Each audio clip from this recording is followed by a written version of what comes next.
Hi, I'm Steve Kaplan, and I am the Neubauer Family Professor at Chicago Booth. And it is my great pleasure to introduce Jake Crampton, the winner of Chicago Booth's 2021 Distinguished Alumni Award in the entrepreneurial category. Jake is the founder and CEO of MedSpeed, the market leading provider of same day transportation services to the healthcare industry. She's going to explain to us. And over the past 2 decades, MedSpeed has grown from a Chicago based startup to a national business with over 140 hub operations in 29 states, a client base including a quarter of the top 100 health systems in the country, and roughly 1,000 employees. Now, what's great about this award is MedSpeed began here at Chicago Booth as a final project for Jim Schrager's New Venture Strategy course, with the original seed of the concept coming from Jake's close friend and classmate, Everett Truitt. And then the two of them went on to enter and win the Edward L. Kaplan New Venture Challenge the second year we did it, shifting Jake's focus post-graduation to launching the company. And Jake has led the organization ever since through changes and evolution while retaining its spirit and culture. I am really delighted by and proud of this award because Jake was a student with MedSpeed in the first class that we ran around the New Venture Challenge. And of all the New Venture Challenge teams and winners, Jake and I are pretty sure that MedSpeed has created the most jobs. So Jake, welcome. Steve, thank you very much for being here today to talk with me and more broadly for Booth's really, really lovely recognition of the work that we've been doing in MedSpeed. Terrific. Well, now I'm going to start asking you some questions. So bring it on. What exactly does MedSpeed do? And is it what you set out to do? So, Steve, I think you did a great job actually of explaining that in your introduction. We do, if we're going to give sort of the anodyne description, we provide specialized same day transportation services to healthcare. But to give that a little more color, if you think about all of the things that need to be in the right place at the right time for healthcare to happen, things like specimens getting to labs to be tested, pharmacy getting to either a point of care, a person's home as the case may be, supplies, non-digitized radiology, shareable medical equipment, and semi-innumerable other things. We design and then operate the transportation networks to get all those places in those right places at right times. And we really describe this as we're the logistics layer that enables the clinical layer of healthcare to do its job. But if you allow me, when I was first starting the business, I met my wife and we were on our first date. And she asked what I was doing, and I gave some description, probably not totally dissimilar to the one I just gave you. And she looked at me with a quizzical look and said, I don't really understand. And I said, okay. I'm starting a business to drive around blood and urine. And I still use that one pretty often. So that is part of what we do. And we did, you're right. We got started with 3 people in Chicago working for a clinical laboratory. And our original business concept was very focused on the laboratory space. A few years later, we branched out and started diversifying the services really to move all those different kinds of things that I described. And now here, short 15 years after that move, we're doing it in 29 states, as you said, with gaining on 3,000 people. We call ourselves 3,000 people. Yeah. 1,000 was way too low. Wow. Yeah, okay. That's okay. You gave me a chance to. You gave me a chance to throw a little surprise out there. That was great. More importantly, our value propositions evolved too. It went from sort of we're going to try to do a really good service for a fair price to really kind of changing, I think, the way that at least I hope our customers are using logistics, which is it's really an enabler. It's something that can help a health system and really a healthcare ecosystem more broadly do the job more effectively and more efficiently if you get it worked out right. And that's been our job here for the last 20 years.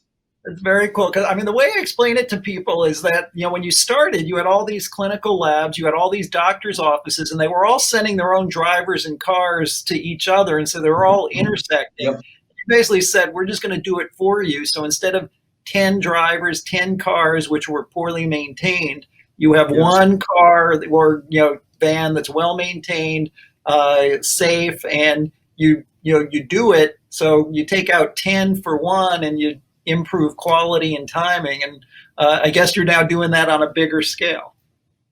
Yeah, it's funny. The same principles hold, although they're different. Everett's original seed of the idea was you imagine a dock office door with a lockbox, and if you've ever noticed those things laying around when you go to the dock, those specimens are put in those at the end of the day so they can be picked up and taken to the lab for testing.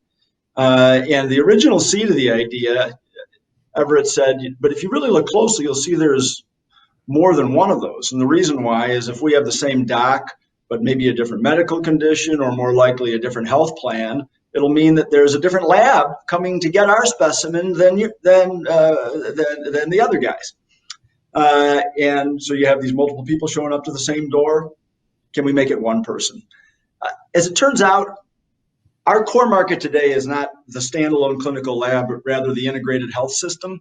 But interestingly, the same kind of fragmentation dynamics occur even within a single health system, let alone if you're dealing with many in the same geography, where the pharmacy might have a few drivers, the lab might have some, one hospital might have some affiliated clinics that it has a relationship with a messenger service to provide those services. So the same idea of unifying and then elevating the service, that principle is actually held. Very cool. So now, so let's go back. So you had the idea, you won the New Venture Challenge, and then you decided to start. How was it getting funding? Was it easy, hard? How did you figure out how to do that? Well, these are all very much described as a series of sort of one step taken, which leads to another, which leads to another. I guess, Steve, is the way I describe it. And my plan was not to start a business out of business school. I came to Booth because I thought I needed to get a job. I had founded a business shortly after graduating from college, and pretty accidentally, I guess. I'd moved to Mexico, was teaching English, had an idea of how to serve a special group of students. And long story short, I ended up starting a business and living in Mexico for 4 years. And I decided I love business, and I thought I maybe should learn something more about it, and was delighted to have the opportunity to do that at what we then called the Graduate School of Business. We now call Booth. And came there to get a job, and that's what I'd done. I was a really happy guy. I'd gotten the internship I hoped for, and I was offered a full-time job, which I'd accepted. And then this thing sort of came out of nowhere in Jim Schrager's class, and then with you in the class for the competition. And over time, it just became, I don't know if clear, but I became convinced that it was worth trying. And that set us out. We were really lucky. A handful of people at the company that was going to employ me invested. I've always joked there was a small price. There was a small price to pay for not having me on the payroll, and a little friends and family and a little networking, and we were able to raise enough money to get started and take the first steps and raise a little bit more along the way. Only about a year and a half into operations, we're going out to raise what we thought would be a third small round to kind of just get us to the next milestone. And we met the people that have now been our business partners for almost 20 years, and have been our not just our capital partner, but our partner in every single respect in building the business. So it was really hard. I'm making it. You spit out 10 sentences and it goes pretty fast. But there were a couple of moments where we were hanging on by a thread before those rounds closed and pulling it together. So I've tried to block those memories out, Steve, to be honest. Is there any pivotal moment or thing that is worth where you you just made it or that's worth talking about? A life or death moment kind of thing. Yeah, yeah. There certainly was before we formed our did that last round of funding, or at least that uh, ultimate the finding of our long-term capital partner. However, probably the closest life and death moment was not terribly long thereafter. Talk about a way to trial test the new partnership. In 2002, we were operational for just a couple of years. We'd grown nicely, but we had one customer that accounted for 70% of our revenue. And which happens when you're a little business, that you can get those distortions.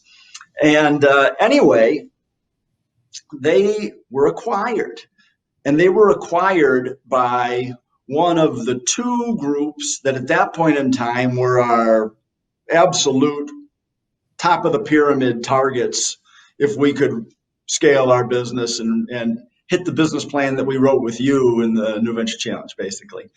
And anyway, within the span of a week, we went from having been told that we had not only retained the business that we had with the acquiree, but we were getting the business in Chicago for the acquirer, which was a big deal. But it would have taken us up to 90% of revenue, but it would also triple the size of the business or something like that. That was Monday, and I'm making up the days here, but Friday, the rug got pulled out from under our feet. Not only were we not getting the new business, but we were losing the business that we had. But, I look at that today, again, with the scars mostly healed. And it was a formative experience in a couple of respects. One, our focus went up. In everything we tried to do it better, with more urgency, with more intensity. Number one.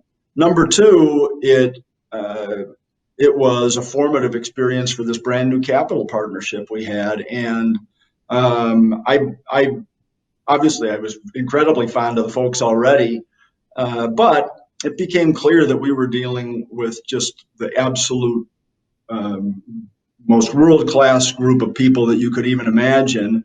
And that's been fundamental along the whole path. Our business, we're like the opposite of an overnight success. Taken a long time to get here. And the first 10 years were pretty slow, really. 10 years in, we were about 1/11 of the size that we are now. So what would you call it? The bottom part of the hockey stick was very long. It was a long hockey stick. And, and maybe I'm rationalizing a little bit. Our market needed some time to mature and sort of be nudged along towards the vision, and healthcare started changing a little bit, which was helpful to us. And the patience and the perseverance of those of us that were engaged in running the business was essential, but so too was it for our capital partners. And that early sign that, hey, we're in this for the long haul, we're not worried about blips on the road, that was a big deal, very big deal.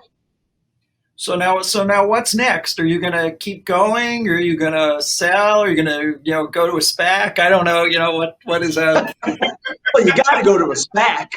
I mean, you'd be crazy not to do a SPAC, right? I'll tell you what. It's funny. You have a discussion like this, and your perspective on time is sort of altered. You're living kind of in the moment, but you start talking about something that started more than 20 years ago, and these couple of phases that we were just alluding to. It's good perspective. I will tell you this: if I really distill what we've done in the last couple of decades, we have given ourselves a true opportunity to take a swing at the plate, a giant swing. Not a little baby swing, a giant swing around being special. I think we've built a good company.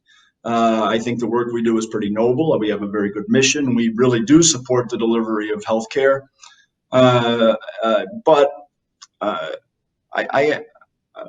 find myself in the really funny and delightful position of feeling incredibly excited about the next phase of the business and dying to do it. So that's my focus. I think that Right. I think we have a couple other big steps to take, and that may require some changes and some moves in the way we fund the business and structure it. But I'm a pretty happy camper, and I think we got a lot. We got an unbelievable team, and we have a lot of people that are pretty motivated to try to drive this thing forward. So that's the plan in short. Very cool. Now I'm gonna let me ask you two questions, which I ask Yeah. to CEOs in general, and it's sort of a fun thing. What's the hardest part of your job and the best part of your job? Oh, okay. That's you could have been nice about this and given me some advance notice, Steve, on these No, challenging no, questions. it's much more Uh, fun when it's the cost. no, no, I'm teasing. I wouldn't want it any other way. Um, the hardest part of your job, the hardest part of the job is when you see when everybody's doing their best and something's not working and you need to make a hard change. I mean and sometimes that's a hard change involving people. So those are always hard because when you're every once in a while you end up interacting with somebody inside or outside the company that's not a great actor in some way or another. Those aren't hard. It's when everybody's doing their best and it's not working and something needs to change and there can be impact. That's the hardest. Um, the best part, it's the exact other side of that same coin. It's when it's certainly when you see a team working hard and they get a great result. I'd be maybe a little more granular though. The really really cool little mini moments that are the best part of the job are when you look at a person or a small group that takes a jump and you see them and you can just it's like the whole thing's in slow mo and you see this person or this small team all of a sudden evolving. They make a leap. They discover something. They get a great result. They get a promotion. They get a bonus. Whatever those things may be, and it's a pretty incredible emotional return when you see that kind of growth. Very cool. Last one about MedSpeed, I think, is what has surprised you over the years, or have you been surprised by anything positively or negatively, or is like you planned all this?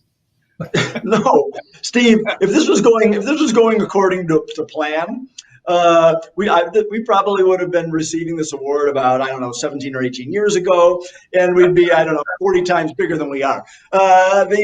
So you know that, and I appreciate the levity of the question. Nothing ever goes exactly to plan. Um, so the I don't know if it's surprise so much as the dominant learning. And it's kind of the same idea.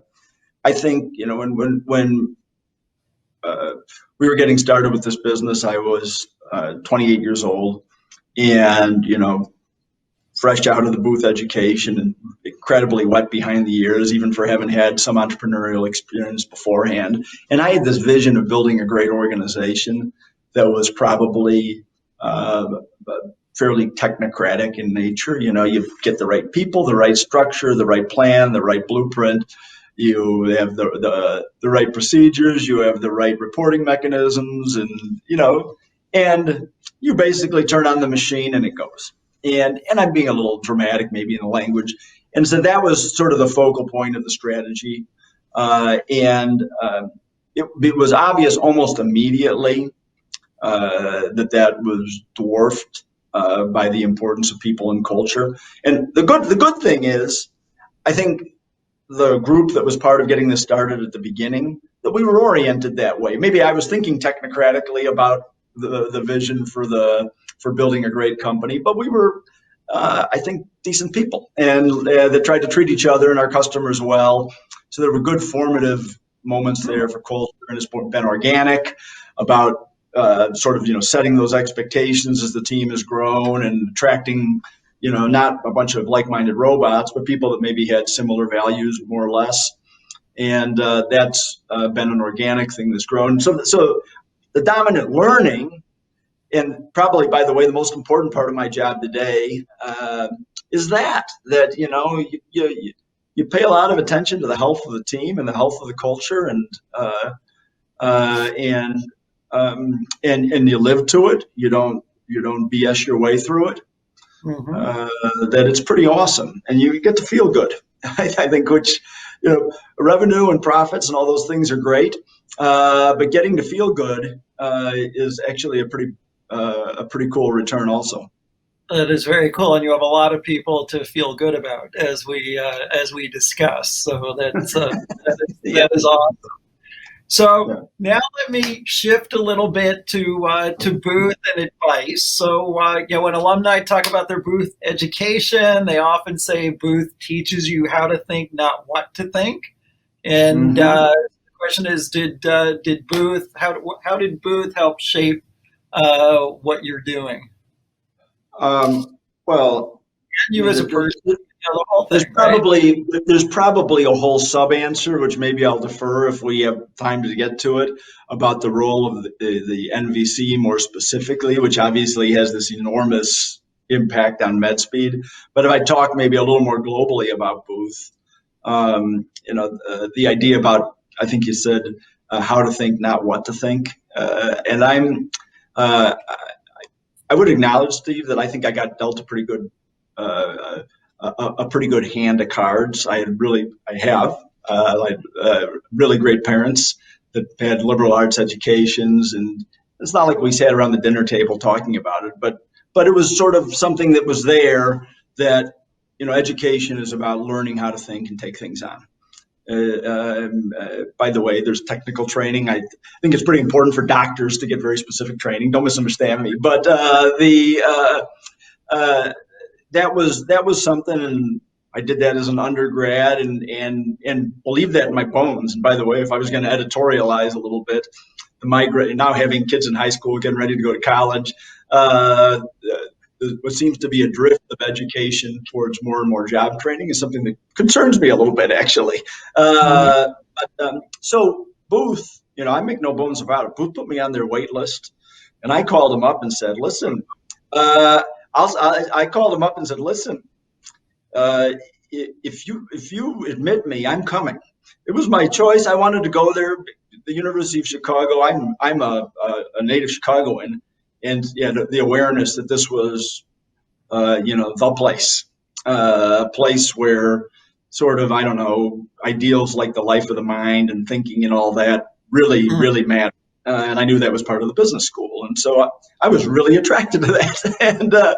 Wow. And so I, I, again, I'll go back and give credit a little bit to my family, but this has been part of my life. I thought about the balance between being able to rationally digest a set of information. If you have a framework, apply it. If you don't have a framework, try to figure one out. Uh, uh, be prepared when you get enough information based on your judgment to make a call and move. Mhm.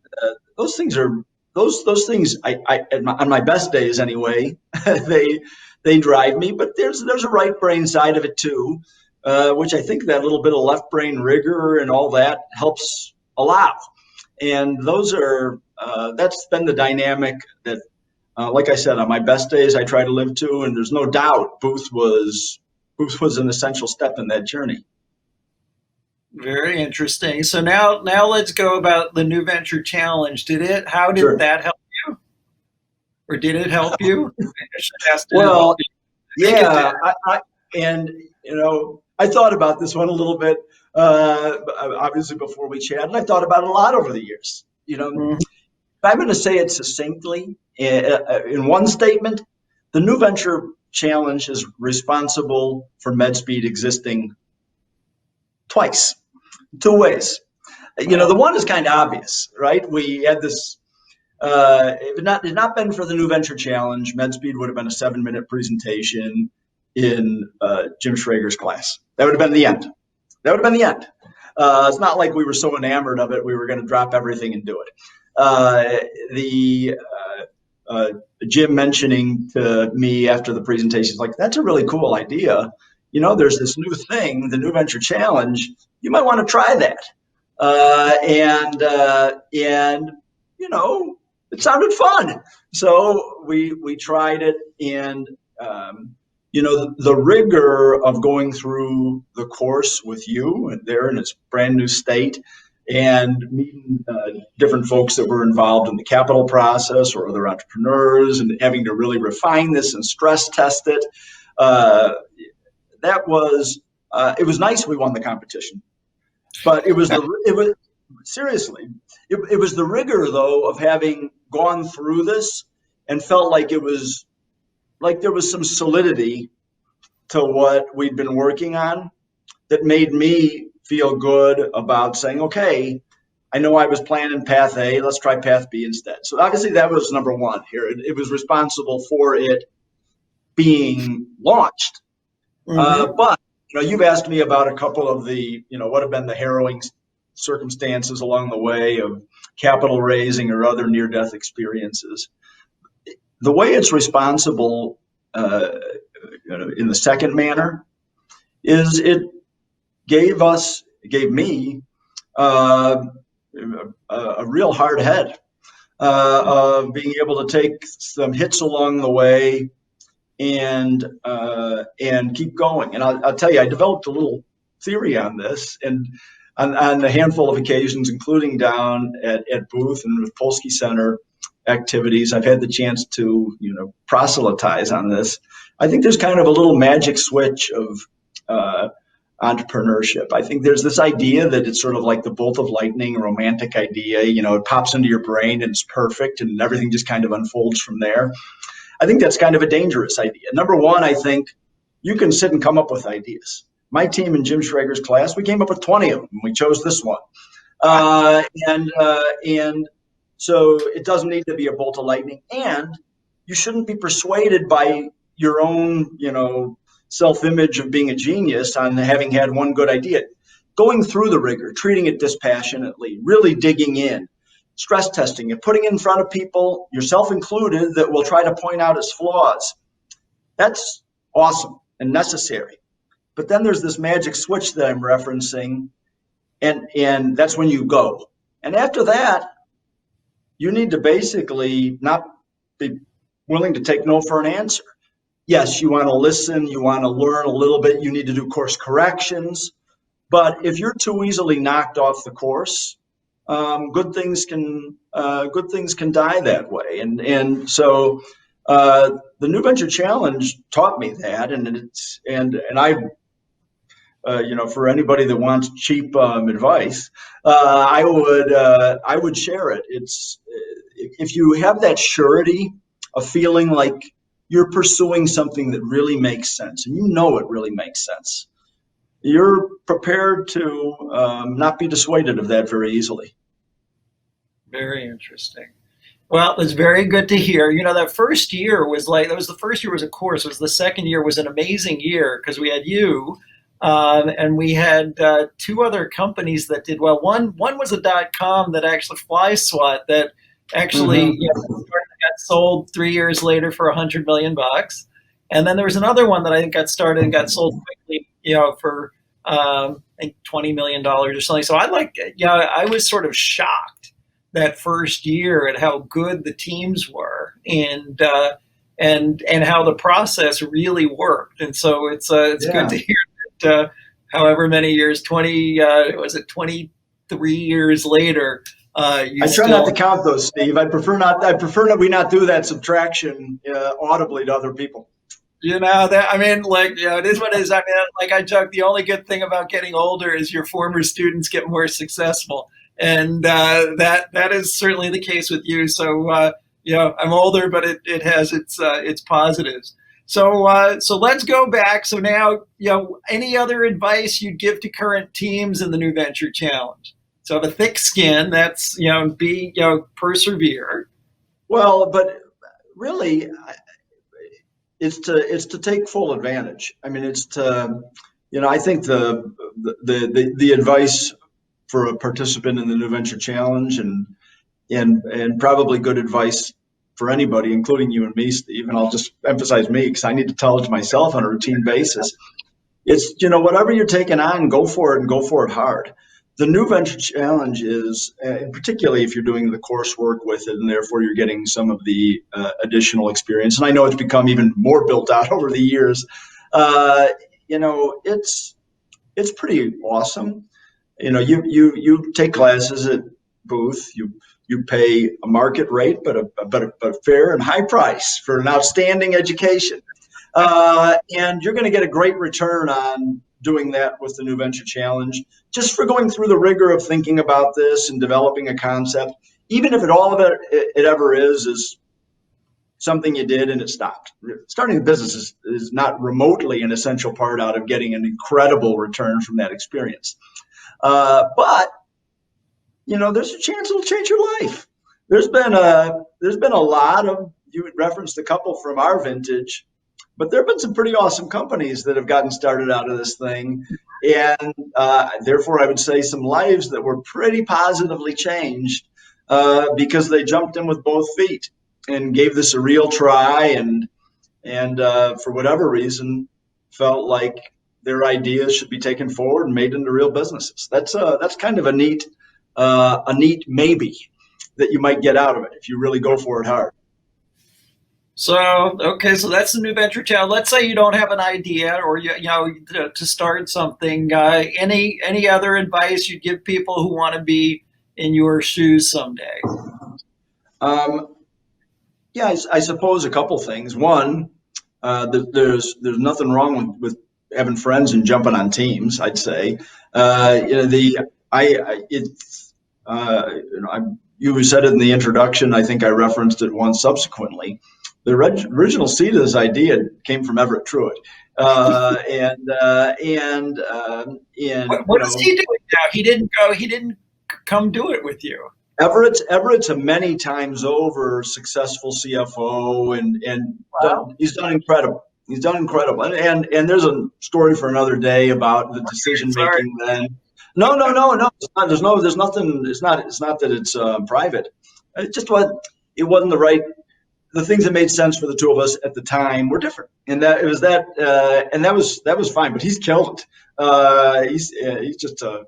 He's an awesome guy and an incredibly able person who's had a great career. So I don't Cool. think anybody got the short end of this stick. I promise you. Good. So, what else would any other advice you'd give to the people watching, or current students? Oh, well, I didn't fully answer your question. You did talk about you don't have an idea. I'd go back to the statement from a moment ago about waiting for the flash of lightning. I am certain you can sit down in 1 hour of dedicated thought and come up with 5 business ideas. And by the way, there's a pretty high likelihood all 5 will suck. But then you put in another hour and maybe you get 5 more and one of them's good. One of my very favorite memories, probably in many ways, there were a lot of great ones, but a great memory of sitting in Cox Lounge, and there's an oldie but a goodie, with my 3 teammates, Everett, Thomas, and Zia, and each of us brought 5 ideas, and we pitched them in 1 minute, and we made a choice. And that was an eye opener. And so I would share that story as something for people, that if you're interested in that idea of creation, don't wait for it. You can actually attack it proactively. Very interesting. That is great. Well, I've got one more thing I'm going to ask you. Before I ask you that, is there anything I should have asked you that I haven't asked you yet? Oh, I don't know, Steve. I think you've done a pretty darn good job. You haven't asked me who was a better professor of entrepreneurial finance, you or Don Marin. Yeah, I'm not going to ask that one. I'm, I, So, I'm teasing, obviously. so the last question, which is kind of a nice one. What does receiving the award, the Distinguished Alumni Award, mean to you? Oh, well, I guess first I would say it was a total surprise. I had not even a hint of a clue of an inkling that this was being considered, and an email shows up in my inbox from the dean Yeah. asking me if I could respond back if I would accept. And I said, well, let me think about this one a little bit. And I don't know, 3 nanoseconds later, I responded, well, sure, I'd be delighted. But you know, I will mention, I will say in full candor and openness, I don't remember exactly when. It was probably in the early days. I became aware of the fact there was a recognition for distinguished entrepreneurial alum, and the thought crossed my mind: hey, maybe one day MedSpeed will be deserving of that. And I have to say, Steve, I say MedSpeed intentionally because in my mind this is really a award to the company. And we've had a lot of people for a long time be incredibly dedicated to not just building this business, but pursuing our mission. And our mission is about delivering health to our communities. And let me tell you, uh, that's been never more true than it has been in the last 11 months. We have people every day that are, it's not an exaggeration to say, putting their life on the line to support our customers in helping to fight a war against this pandemic. And I'm honored to be part of that team. It is the humbling experience of a lifetime to be part of that team. So anytime I have an opportunity or anybody does to talk to that team about, hey, we're doing something that matters. We're doing something that's good. We're doing something that maybe made a difference. We're doing something that's elevated maybe beyond the norm. I'm really, really happy about that. And so this is a pretty awesome distinction and recognition for that team. And that makes me feel really, really good. Well, that is an awesome way to end this. That is great. Congratulations to the team and to doing all the things you're doing, particularly in the pandemic. And congratulations to you. It is, again, as I said, I think over 3,000 employees has got to be the most employees of any team that's gone through the New Venture Challenge. And I hope your vision continues and that grows to 10, 20, whatever your sights are. And I will look forward to having you as a judge in the New Venture Challenge. That's also exciting. And Thank you for that invitation. I can't wait. Yeah. I can't First either. deadline, judges, is this coming Sunday. Very Uh, and thank you to you. By the way, you've been building something. You put a lot of blood, sweat, and tears into building something, and I'm one of probably a fairly countless number of beneficiaries. So thank you. well, you're very welcome. Thank you for doing this, and congratulations again. And look forward to seeing you and watching you for the next 20 something years. Let's make that happen. Thank you, Indeed. Steve. Okay, very good.